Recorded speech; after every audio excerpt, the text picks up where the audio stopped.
What's been your favorite reaction to something you've written thus far? All right. I think that my favorite reaction was when a boy had read my book, Freedom on the Menu, The Greensboro Sit-ins, and he asked, it's about segregation in Greensboro, North Carolina, and the lunch counter sit-ins at Woolworth that sparked sit-ins around across the country, and eventually, desegregated lunch counters across the country. Anyway, after reading that book, the boy asked, "Who made that stupid rule?" And so, that's the kind of reaction that is, I could not have scripted, but is totally appropriate. And I can say, this is why I write what I write. This is why I write about tough topics for kids, because kids know injustice when they see it, and kids know the right questions to ask.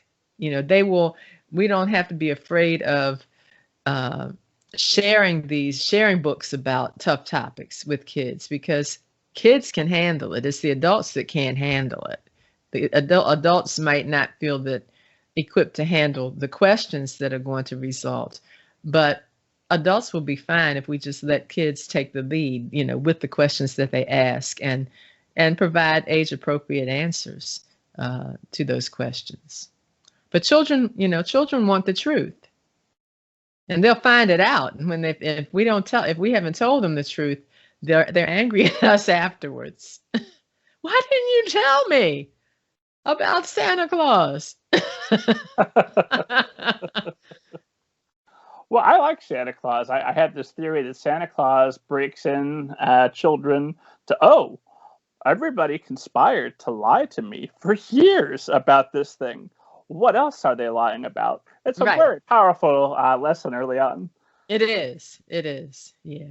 It is. So what's the best way if they're reading something like I was just, I don't want to say enjoying is the wrong word, but I was reading and appreciating Unspeakable, the Tulsa Race Massacre this afternoon, which just came out here February 2nd. And that is, even you repeat this phrase, once upon a time, which I had heard you talk about is maybe to be comforting for children. But there are going to be some uncomfortable questions that result after that's been read.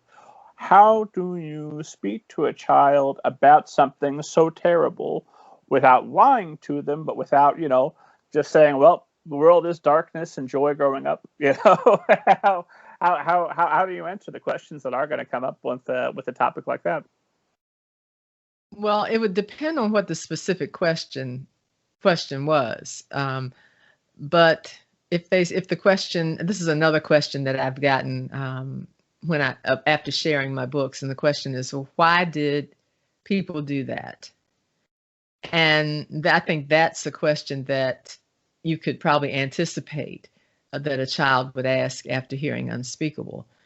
And I'd have to tell them, well, people did that because they felt that they needed to feel better, that they were better than somebody else.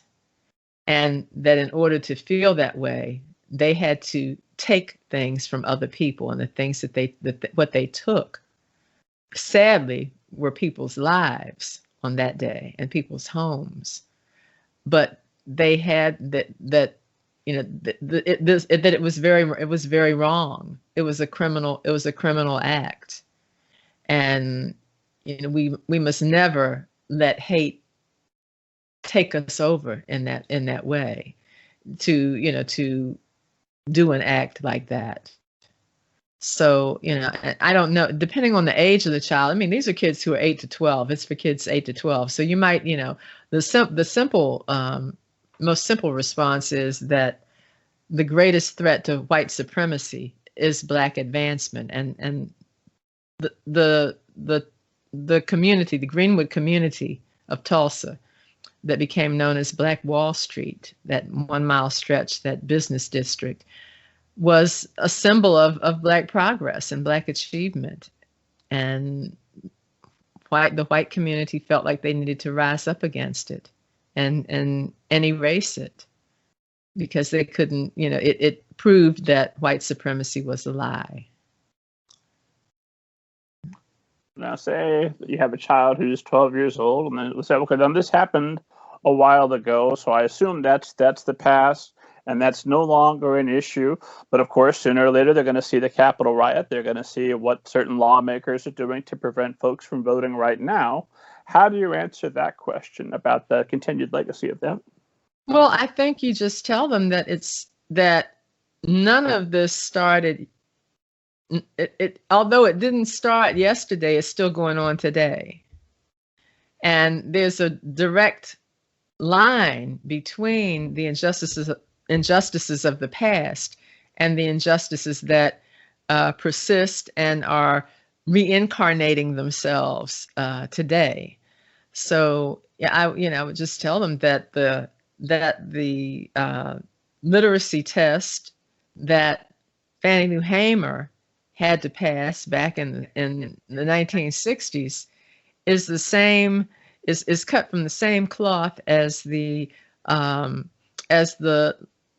reduction of polling of the number of polling places in African American communities today, and the voter ID laws and other voter suppression tactics that are being passed into law in state legislatures across the country.